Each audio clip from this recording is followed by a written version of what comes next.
he did an amazing presentation last year. So yeah, we brought him again. Yeah, introduce yourself. You're our alumni, right? You're Sait alumni. Yeah. So, hi everyone. I went to Sait like you all, but I started in what was it, 09 to 2011, and then I went on to go to Dalhousie and get my master's in architecture. And ever since then, I've been working as an architect. And I currently work for a firm out east called Michaela and Sweet Apple. I did this lecture last year, so the profs are gonna see it twice now. But it's kind of like the lecture I wish I had earlier on when I was learning how to design, and it kind of just goes on like a few principles that I lean on whenever you have a house or something. It's just an approach to get started. So the three main ideas that I'm going to talk about is the grid, serve servant, and prospect and refuge. The grid, we're going to look at Frank Lloyd Wright. Essentially, the building grid, it's really structure based. It's where you're going to place your structure is always going to be in relation to your grid. And depending on how large that grid is, it's also going to dictate like the size of the materials, like how big of joists, how big of beams and columns that you're going to have to use, right? The other thing about a grid is that you can utilize it for a spatial reality, I guess. So you can use it to help dictate how you lay out floor plans.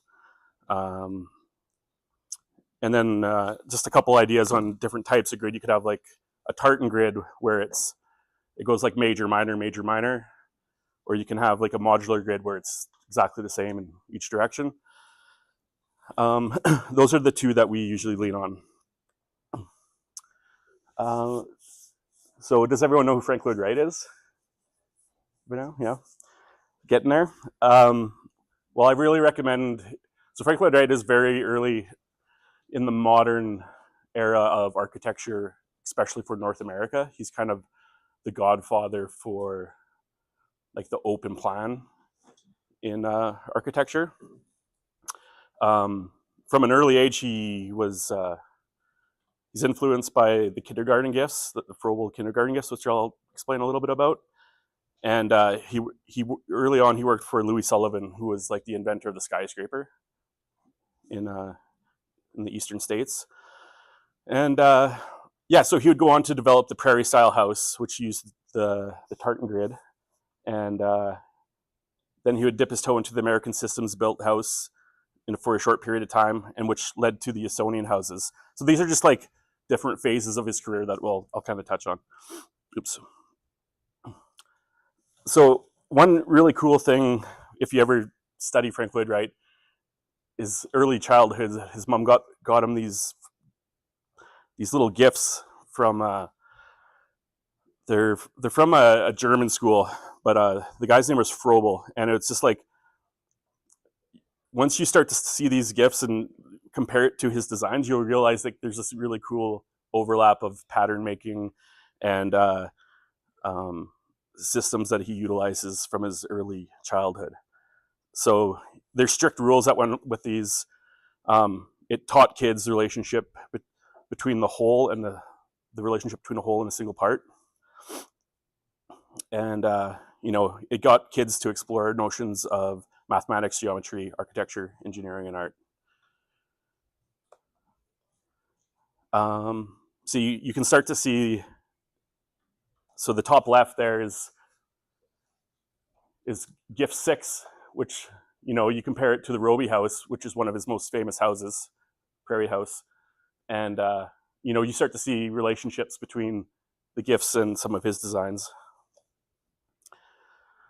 The Barton House, once you study it and put it into abstraction, you start to see relationships of the grid and pattern finding and how he utilizes this to generate spaces. Jumping ahead to American Systems built houses, he was really interested in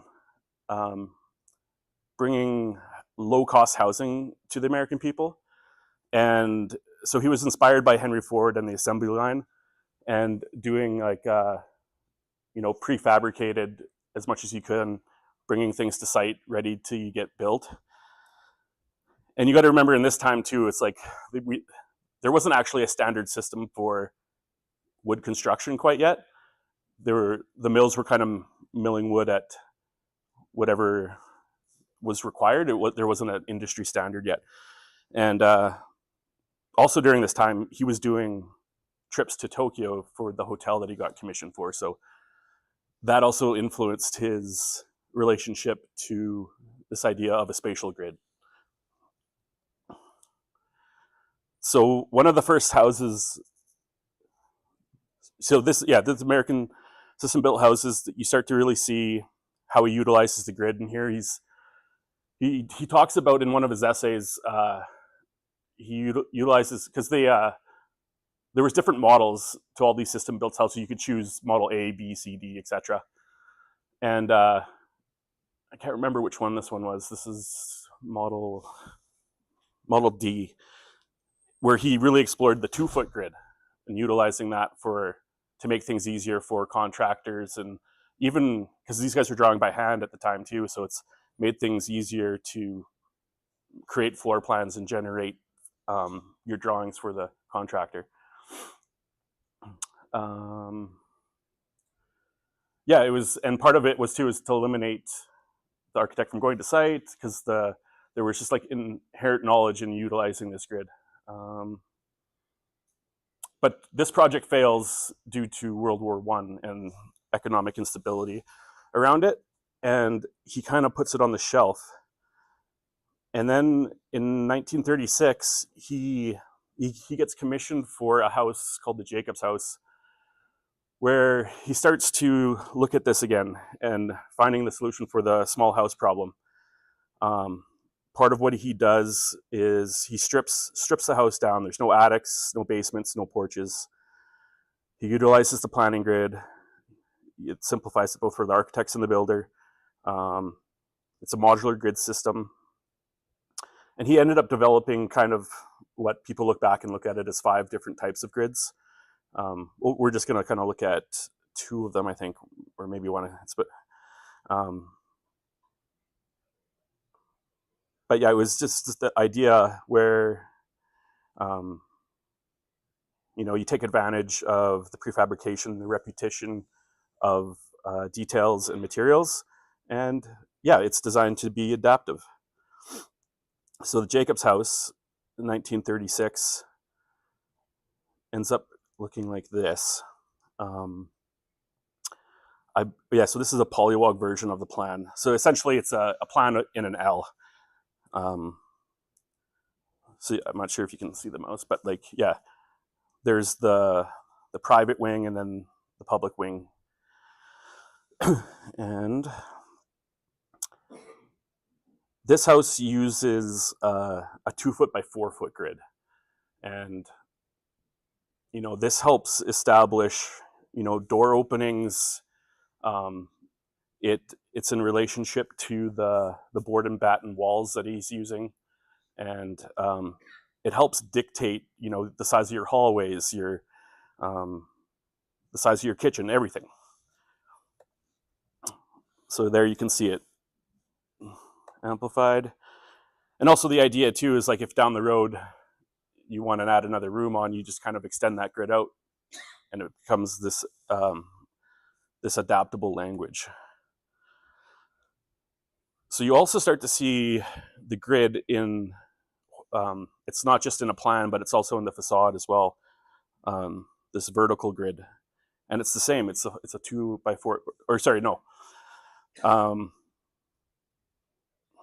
trying to remember what it is.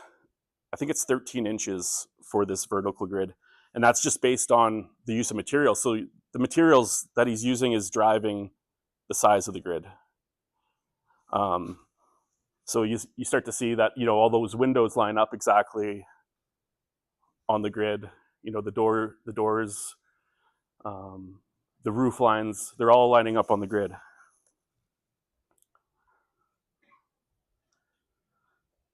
And you start to see it on the built systems, right?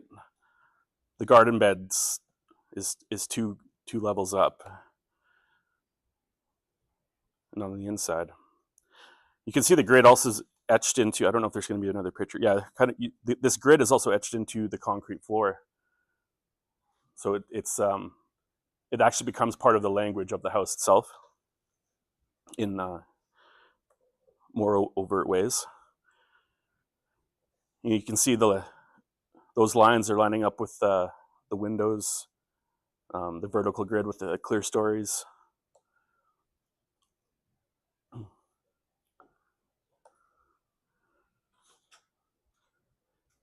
This is the main kitchen table.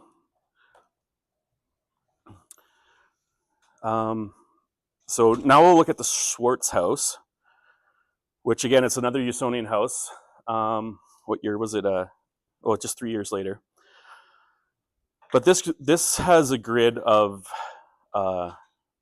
7 foot by 7 foot. And I believe this was driven predominantly from the use of steel and getting the large overhangs and the large openings for the house. But again, you see the living room is dictated by three grid levels. The bedrooms, like a 4x4 grids. It's all dictated spatially as well as structurally. So this is a drawing of the steelwork that went in it. And you can see the grid line is lining up with all the columns. And again, this repeats again in the facades, where you get the horizontal materiality grid and the or vertical and the horizontal working together. Again, you see the grid in the concrete work as well.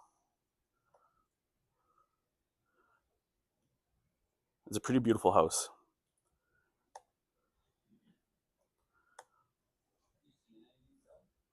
I haven't seen, the only thing of Frank Lloyd Wright I've seen has been like Taliesin West and the Guggenheim. I think that's probably the only two I've seen from Frank.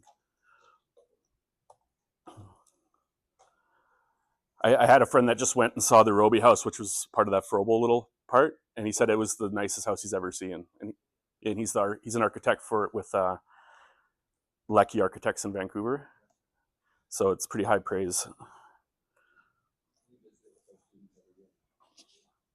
Pardon? Oh yeah? Yeah, that sounds awesome. Yeah, no, I think it's definitely worth going and seeing. And there's a big difference between just like looking at pictures online and experiencing the space in reality. It's a big difference. Louis Kahn is another American architect. So overlaps with Frank Lloyd Wright quite a bit, but a little bit later stages of modernism. He was actually born in Estonia, and he was a professor at Yale. Many people consider him the greatest architect of all time, so he's definitely someone to look up. Like his buildings often might not look like they're too impressive sometimes, but when people experience them, they always talk about how moved they are when they go there.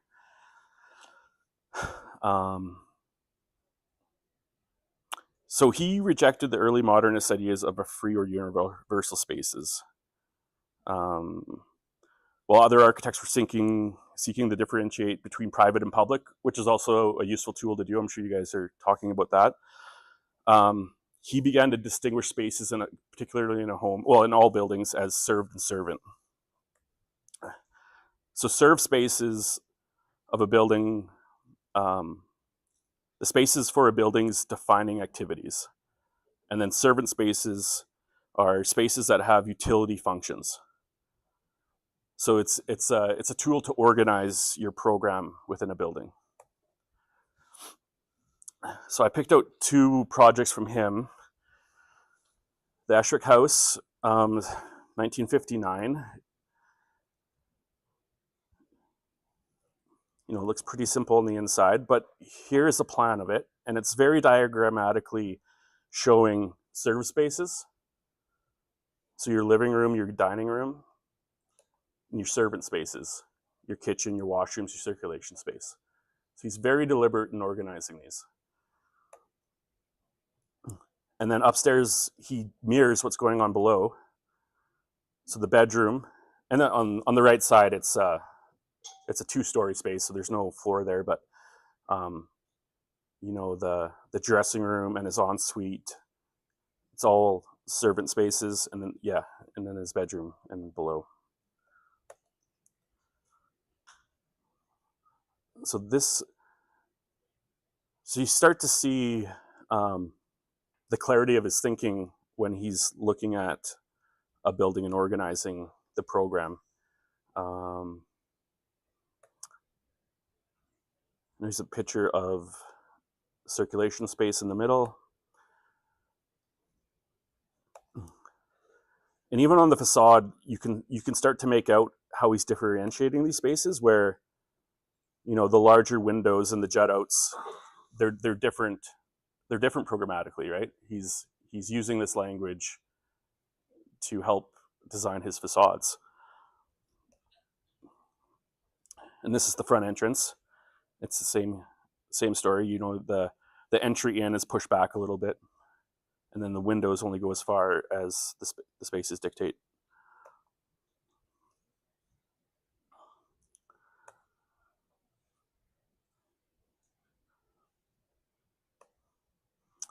All right, I move away from houses for this one, just because the Salk Institute really demonstrates servant really clearly as well.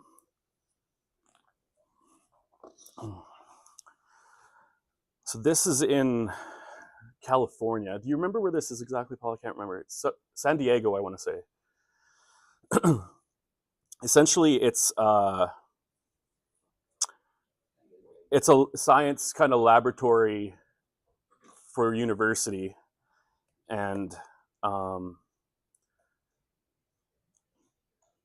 so the serve spaces these are like offices for the scientists and the main laboratories, and then the servant spaces are your circulation that lead to these, right? So there's a clarity in organizing this.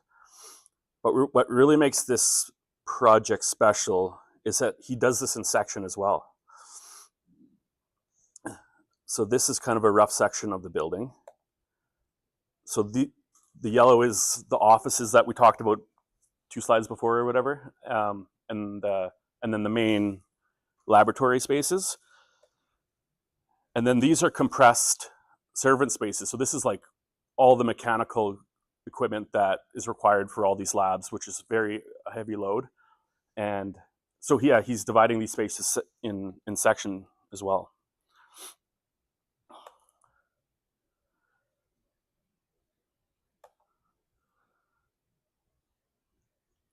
So you also start to see that he's doing this on the facade as well, right?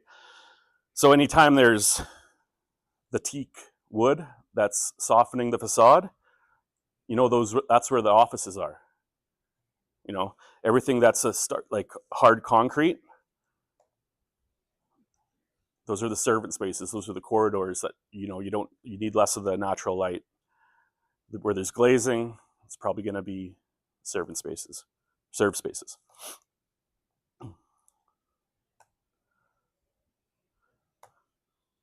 So it's like when you're doing your buildings in a diagrammatic fashion, like these diagrams, these sketches that you're doing can like quite literally be how you put your building together, right? This is the interior shot of one of the offices. All right, Glenmarket and Prospect and Refuge. Glenmarket won the Pritzker Prize in 91 or 2, I think. He's an Australian architect that was always a solo practitioner, actually, and but he's very influential on my boss, Brian. We always look at Glenn Murcutt's work to gain inspiration.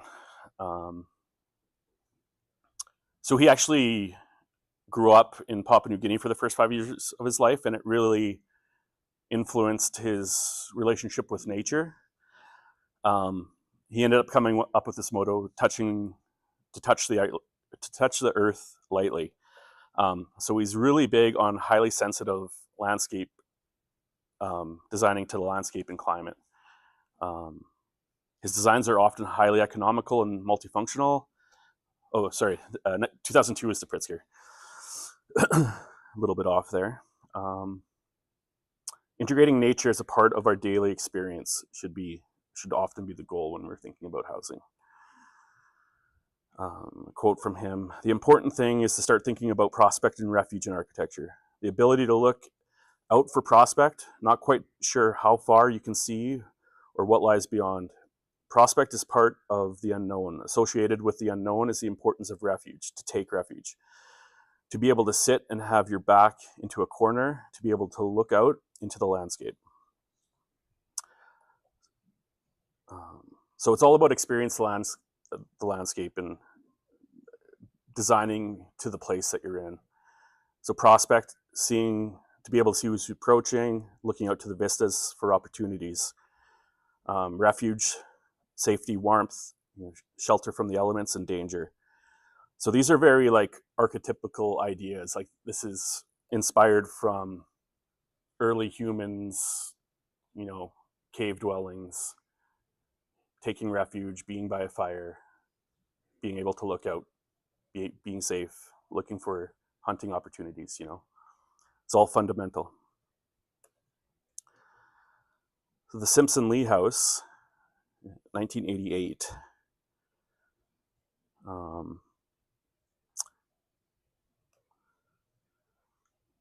So this is like a little, I think there's a little guest / garage on the right, and then the main house has your main living space in the middle and it's flanked by 2 bedrooms.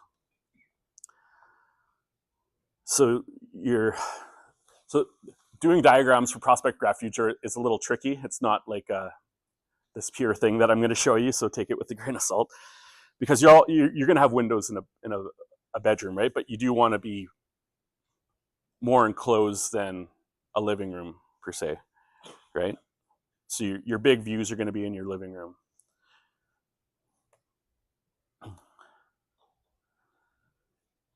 And again, like think about this from fundamentals ideas where, this is a cave. You're looking out, the big windows to the vista. You're thinking about the wind coming in. You got the windows in the back to allow cross ventilation. You have big overhangs on the roof to block the sun and the shades when needed. And you have a hearth. You have to sit by a fire and tell stories,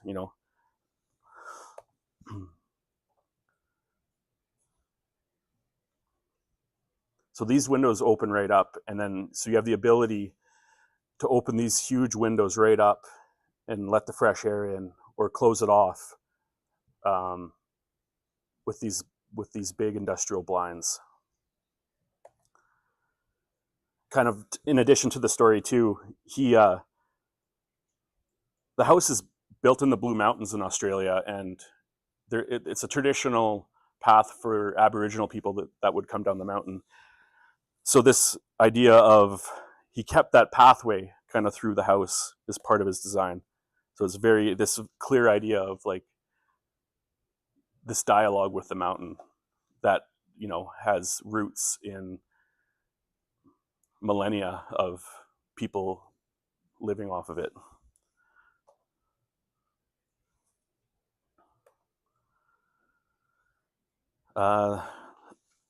Marika Alderton House. So this is in, I believe this is in Northern Australia, kind of up by Darwin, if you're familiar with Australia.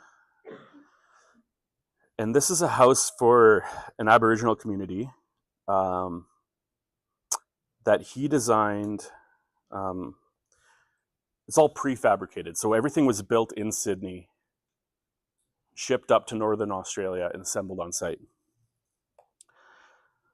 So this is, one of Glenn's first sketches where he's doing a section of the landscape.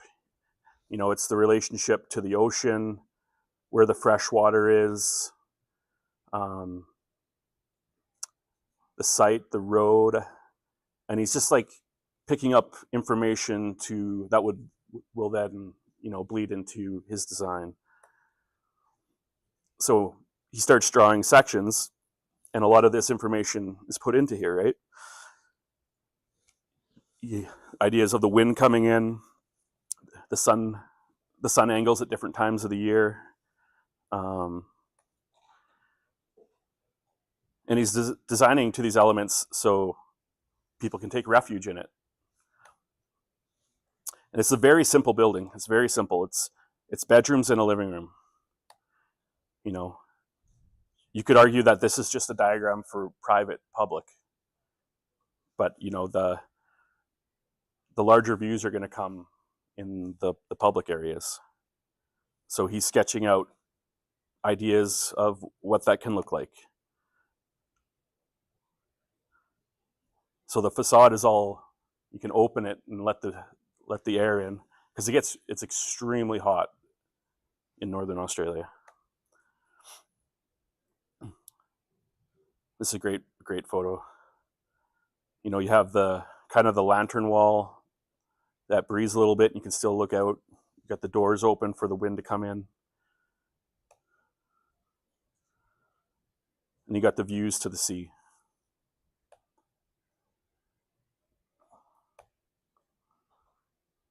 And again, it's all prefabricated, and I believe it was outside Sydney, brought up by truck or to the Northern Territory and assembled on site. Okay, so this is who I currently work for, Caughlin Sweet Apple Architects. And I'm going to talk about the party really quickly. So this is my boss drawing a party on the beach. Actually, man, I should have put this in. He's drawing out a party for what we call the Hill House. This is a house we built 20 years ago. And actually, I'm doing a renovation on it right now. So I should have probably put that in there. But yeah, party comes from the French Beaux Arts School. And it's this idea of it's a point of departure. It's like, it's a proposed solution, the direction you're going to move. And it encapsulates a conversation and a reading of the site. It's a conversation between you and the client, and there's a lot of embedded knowledge into that sketch. So this is my boss, Brian. Yeah, he's always inspired by the vernacular, like especially barns and boathouses, things like that. Worked with Charles Moore down in California, and Jen DiCarlo in Italy for a while, who was a Team 10 architect. The designs are considered critical regionalism that he does. And yeah, he used to teach at Dalhousie, where I went. That's how I met Brian. And he developed a thing called the Ghost Lab, where students went out and built structures on his land. Basically, he carbon copied the Frank Lloyd Wright's school and brought it to Nova Scotia and changed it for the local building techniques. And he was appointed to the Order of Canada in 2022. So Studio / Ghost 8 is 2006. So a lot of this is students working on this structure, which he actually currently lives. Actually, we'll show you pictures of that down the road. But this is a student project. It started out as a ghost. And this is Brian's first land sketch of it. So the studio is this long black pavilion here. These 4 structures are little cabins that he designed on previous ghosts. And these squares are like the old ruins of early settlers and their houses.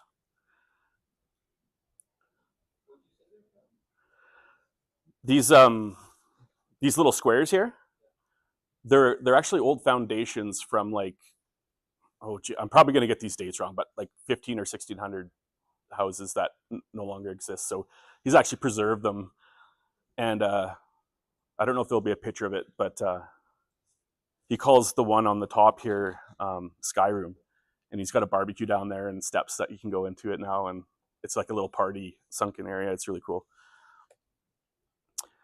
So this is an early party for this house, and that party gets you to working drawings like these that you can build from, right? So that party has an embedded grid in it. So that's what the drawings of that house look like now, with that grid. The spatial grid, a 4 foot by 4 foot grid, and how that translates to the facade.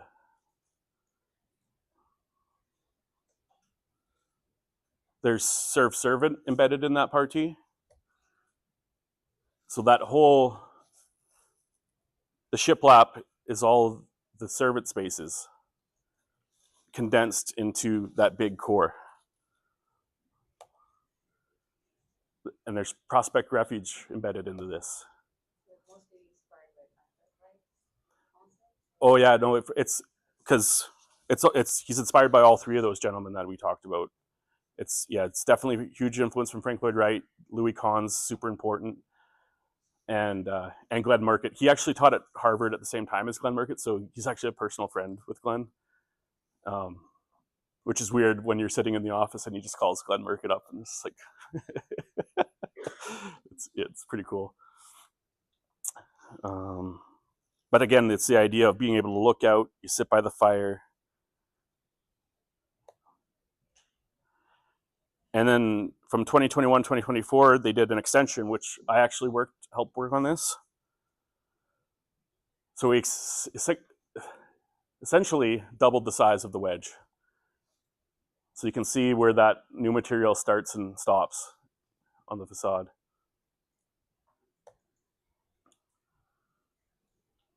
So the top, the yellow was the existing, and then the red is the addition we put onto it. So it's keeping that language of the grid with the core. And then in the addition too, we filled in some extra storage spaces. So the servant spaces gained in size a little bit more functionality to them. Big windows that point out west. So that's the south facade. And yeah, there's a indoor pool now into it. Super nice.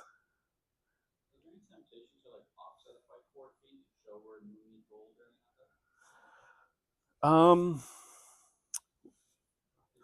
there's two things that.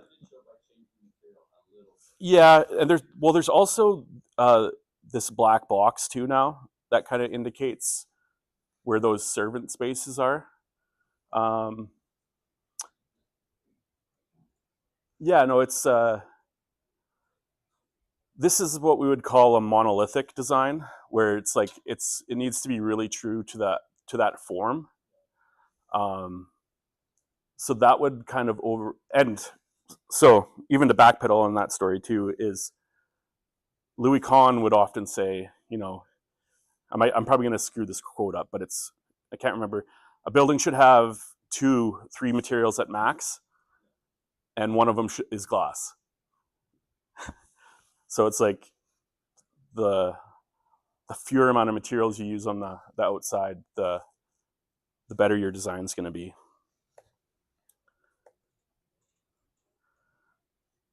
That shiplap that continues through the pool. And that's on the north side. So the north side, there's a hill that goes kind of up behind you, so you don't get much of a view. The sun isn't never coming down there. It's the place you want to be protected from the most, right? And the Caughlin house is one that I'm working on right now that we're hoping to build this spring is the plan. This was the original party where Brian and I sat down with Jed, the client, and we drew this out. So this is the site plan. So there's this ravine so he owns this existing cabin, and on the other side of the ravine where he wants to build. And it got a little bit tricky because these red lines indicate where there's new rules for being set back from the ocean, Coastal Protection Act rules. So it almost made our site unbuildable, but we ended up figuring out a way to kind of perch over this ravine. So this wouldn't be a standard approach, but it's one that's going to work out. So these are all renderings that we've done in the office. It's going to be a little boathouse in below with a bridge that connects the two properties. So looking at the plan, the party has that embedded grid in it again. There's the 4-foot spatial grid that we utilize because a piece of plywood's 4 feet wide. You need 4 feet for a hallway. You need it's a very useful 4-foot grid for door openings, for things like that. Serve servant's really clear in this. You have the bump that's your kitchen, and then you have your washrooms as well. Prospect refuge, we have their big windows in the living room, in the dining room to look out to the ocean. And so that's the entry to the house. And that's the wedge that's like looking out to the ocean as much as we possibly can.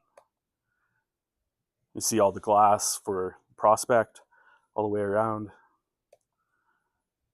And then on the master bedroom's ensuite, you have this really beautiful deck that looks out into the ocean. The servant space, the kitchen.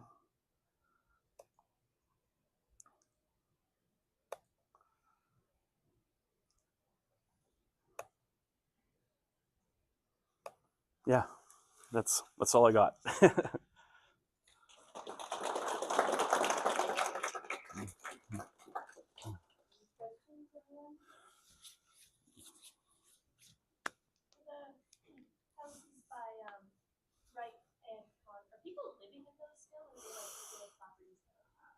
I think it's a mix.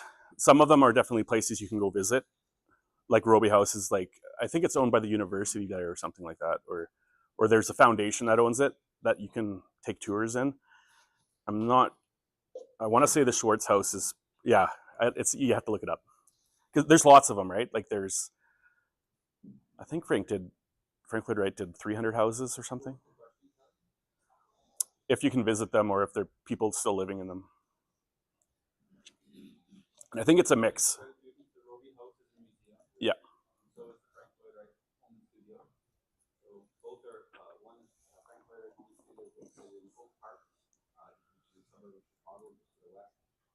Roby House is located in South Chicago. It's owned by the University of Chicago. Both almost got torn down. We went through some crazy times in the 60s where we tore down a lot of stuff. So luckily, the buildings were kept. But most of them are private now. When you go to Oak Park, Frank Lloyd Wright, you might have heard the term moonlighting. I'm sure Callie's done it. Everyone's done it. Where you do a little bit of work. You work at a firm and you do a little bit of work on the side. It's called moonlighting. But Frank Lloyd Wright was working for Louis Sullivan.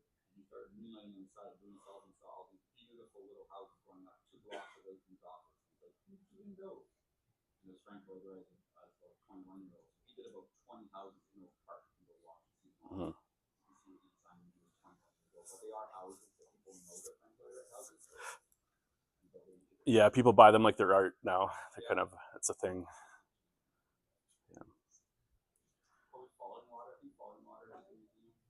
Yeah. Yeah, I had friends that just visited Falling Water. What are the Usonian houses? It's a group of houses. Are they all by Frank Lloyd Wright? Yeah, Usonian is So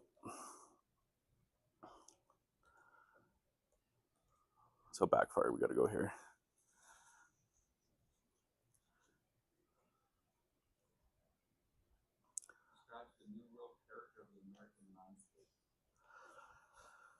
So the prairie houses were earlier than the Usonian houses, and that's where he really started to develop like the open floor plan concept. So like that's why the Roby house is so important. It's like it's a catalyst to an open floor plan.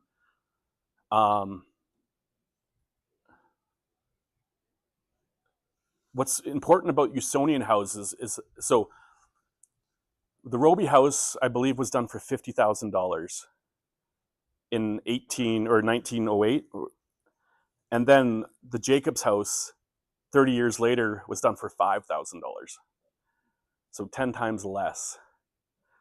So it's really, the Usonian idea is really heavily economically, it's about stripping away all the unnecessary elements, and like it's about low cost housing for the time. It's Frank Lloyd Wright's essays. His houses are essays in finding a prototypical low cost housing. The American system built house, is that kind of what has inspired modern infills? It's like you built like houses like have a design copy. Yeah, that I mean, so the American system built house is probably the least known of. Like I could only find one book on it. Because part of the intention too was like to give the builder plans and walk away. It's like he sold them a design. You didn't have to deal with construction administration. You just built it based. Here's the paperwork. See ya.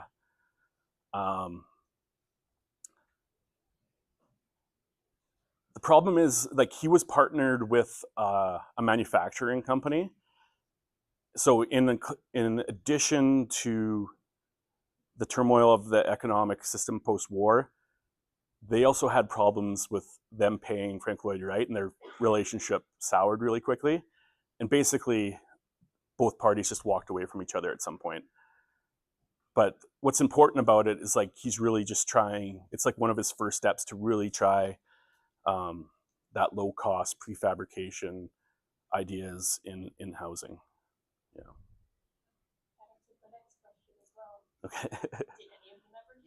Oh yeah, definitely. Yeah. There's the funny thing about it was, because he was so hands off on a lot of them, is that people are discovering them as Frank Lloyd Wright houses still. Maybe less so nowadays, but like, yeah, there's a fair amount of them got built, and they still do have a Frank Lloyd Wright flair to them once you know how he designs. So, yeah. Do you have any relation to the Mastercraft Sears catalog homes, like in this low cost kind of prefab design? Sorry, there's what the relationship to like. I don't know if you're familiar with like the Mastercraft catalog homes that you used to be able to get, or even the Sears catalog that were essentially pre-manufactured plans. So I do generally know what you're talking about, and those were out at the same time he was trying to do those American system built homes too. Yeah, no, Frank was inspired by that for sure. Similar timeline, if that answers your question. Yeah.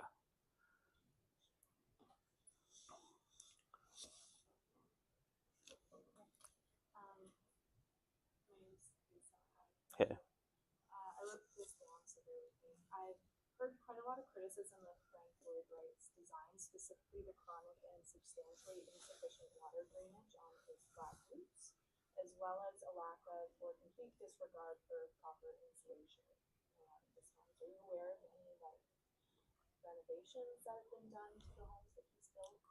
Oh, geez. There's definitely been renovations to his houses for sure, but yeah, like the Roby house didn't have any insulation in the walls. because he believed in, when he was doing the glazing and setting up for passive heat gain.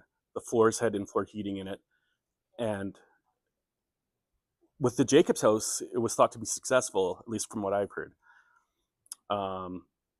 But yeah, this is like this is 1930s, right? So our technology and flat roofs and stuff is, and membranes and vapor barriers have dramatically improved since then. But yeah, no, this is, there's always, Sorry, they're protected as historical sites? some of them are. Like the same bar you would have for renovating the church Mm. as a historical site. I think Paul was working on them recently. Do they have the same like preservation of the art of the original architect? Yeah. It's probably going to be different for each building, and it's like, who has jurisdiction? Is there any other bodies, like there is the Frank Lloyd Wright Foundation that tries to protect as many as possible.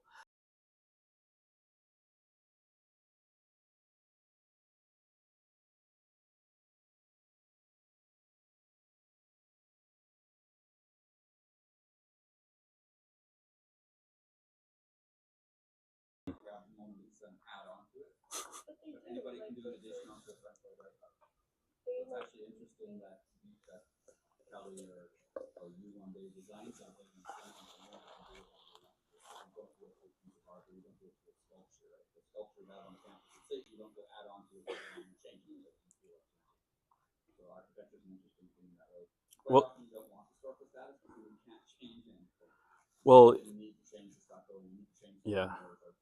well, it's a question of maintenance, like you're bringing up, right? And what our culture, the Usonian was designed to have additions. Like that was part of his philosophy. If the family grows, you throw another bedroom on it. I think the house is skipping. It's really similar to the Jacobs house there's another house that looks almost exactly like it, and they did do an addition to it. Not after he died. I think we might have been with him. I'm sorry. I'm starting to talk. You might find out different information, but they did do an addition to it where they added on to the one wing. But yeah, it's hard to say. I really don't know. Yeah. Yep, that's it.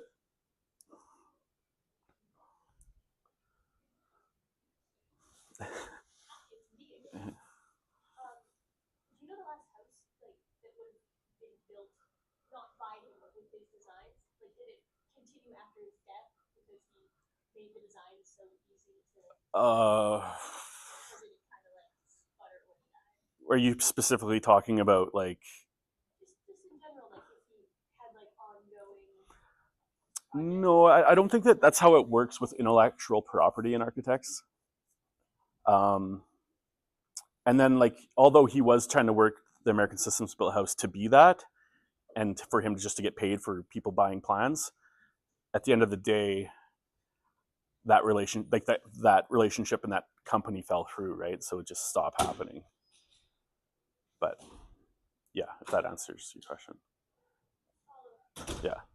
you know the last house he built? Or like Oh. I know the Guggenheim was his last project in New York that he ended up dead seeing. He like died shortly after it. But as far as which is his last house, Falling Water's got to be close to that. That's a good house to look up. I'm not sure though. I'm not sure what the answer is for a house. Yeah. What are you doing with PK Line Speed Apple in Alberta? Why are you in Alberta? How are you working for a firm in Nova Scotia? So you worked in Nova Scotia for years, and now you're back in Alberta? Yeah, just to be back with family and friends is the main driver, But yeah, no, they're letting me work remotely, and yeah, a lot of Zoom calls, and being proactive. And work starts at 6 a.m. for me, and yeah, got to be on Nova Scotia time. So yeah, it's a bit of an adventure. How long did you work out in the office out there for? 3 years. Yeah. How'd you get that job? Well, it's a combination of things, a combination of a lot of things, but I knew Brian. I took some of his classes when he was teaching at the university, so I did know him. I also was friends with Matt, his son, which helped me get the job. But I also, at a school, I would never say I was like the top of my class. So I had to like build up the quality of firms that I worked for. So I went to Yellowknife and worked for a firm. Then I went to Mexico City and I worked for a firm. And it was all stone steps to get to where I'm at now. So they're stepping stones to get where I am. Yeah. So you also graduated from Sait, right? I did, yeah. So what do you feel like if any of our students they want to pursue their like they go move forward with this profession, so or like they want to pursue like more in education. So what's your advice? If the passion's there, do it.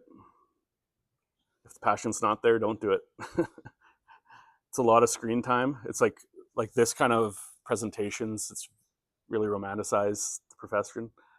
It's a lot of screen time, a lot of computer time, but it's also really rewarding when you do see stuff get built. So if you're really into design and learning how to draw and work with people, you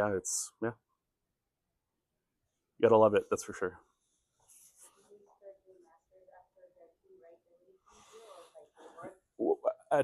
Well, I took a year off from Sait and just to work and save money, and then I went to Dalhousie, did the undergrad, and then got into the master's after that. So 7 years school altogether.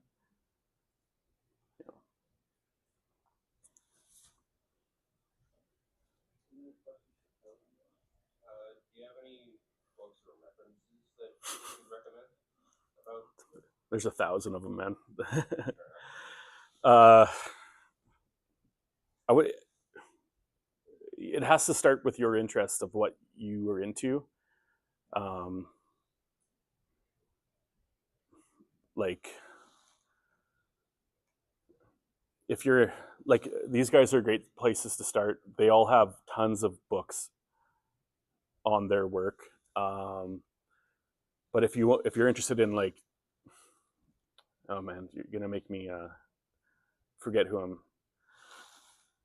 Yeah, it's gotta start with you and like what you're interested in, what aspects of architecture you're into.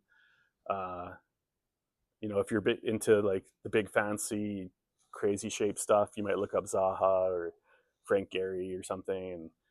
But if you're into more humble architecture, Frank Lloyd Wright's a good place to start. And that's what school's for too, right? They're gonna look at you get a book and look at where all the credits for their information is, and look at those foundational books for information too, right? Because it bleeds into everything. Like, it's philosophy, it's art, it's it's practicality of building, and yeah. Sorry, it's not a clear answer, but yeah. I if you want, we can talk later about that to give you some concrete stuff. But.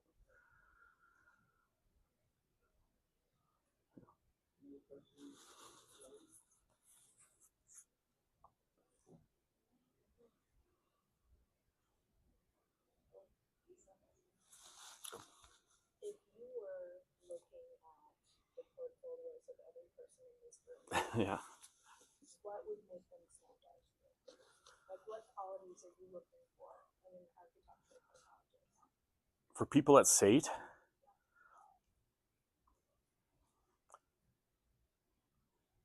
I would say one, you just need one maybe two projects in a portfolio at this stage. Even now, I wouldn't. If I were to hand out a portfolio, I might have 3 projects in there from myself personally. And then just make drawings as clear and concise as possible. Just make sure that the floor plan, it's not muddied up by a bunch of stuff you don't need in there. It needs to be clear to read. don't be afraid to take up the whole page. Yeah, I don't know. What do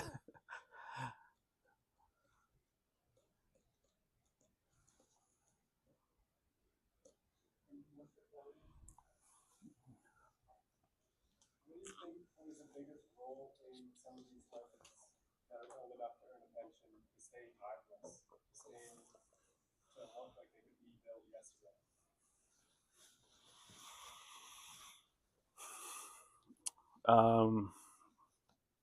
I mean, that's so many things. I think I think, well, just the clarity in the design is really important. Uh, Smart uses of materials. Um, like all these things that are talking about, even Prospect Refuge, like something that really fits in a site well, and like, you design to exactly what's there.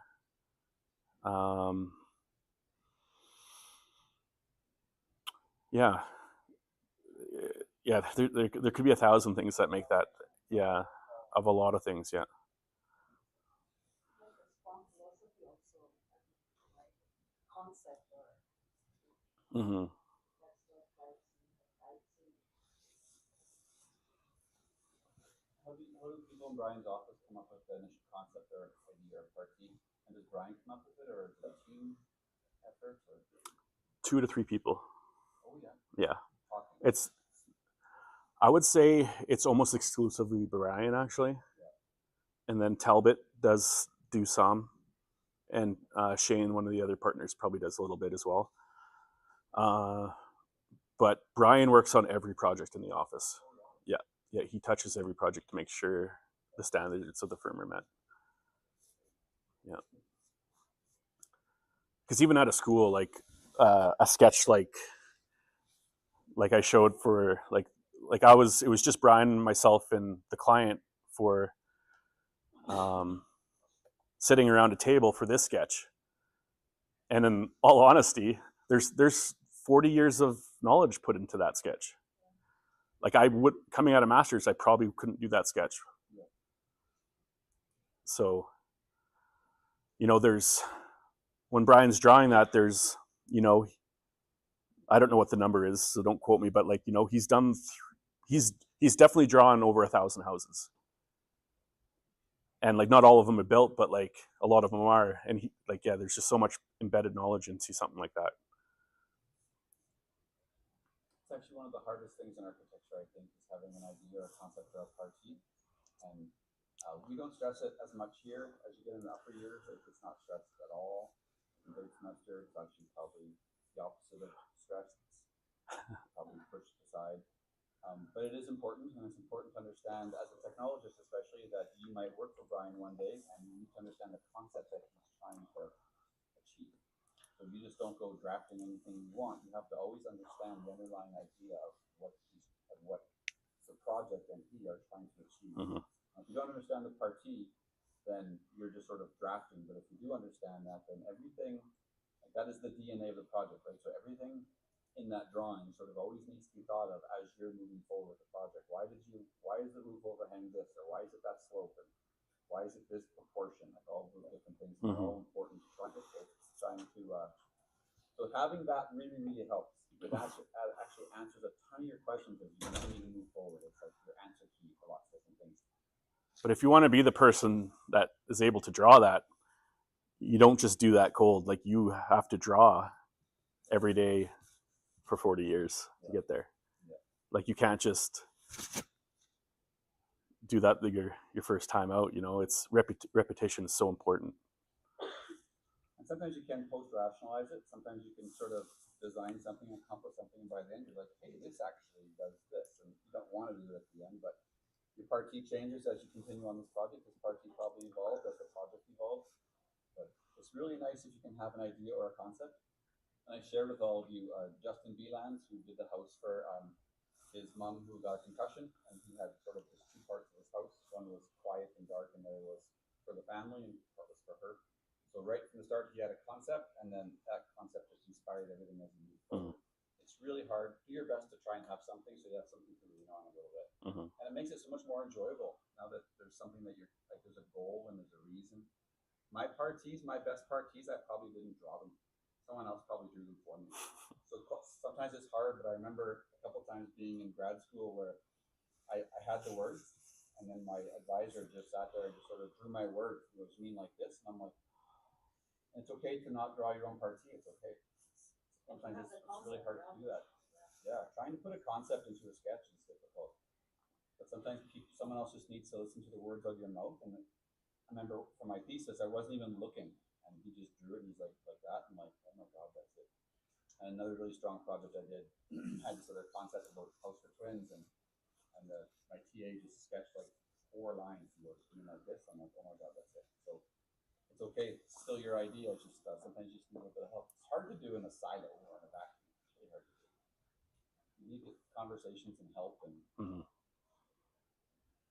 anything else for Kelly? We've got lots of work to do. Actually, it's late in Halifax, right? It's like they're all watching the Blue Jay game right now. Yeah, 5 o'clock. It started in Halifax, right? 5 o'clock there. All right. Thanks so much for coming in today, Kelly. Yeah. Thank you. If you want to see any of that live, that was all live on Paul Norris Architect. So Joe and I were watching in the back row. He was about 5 seconds behind. So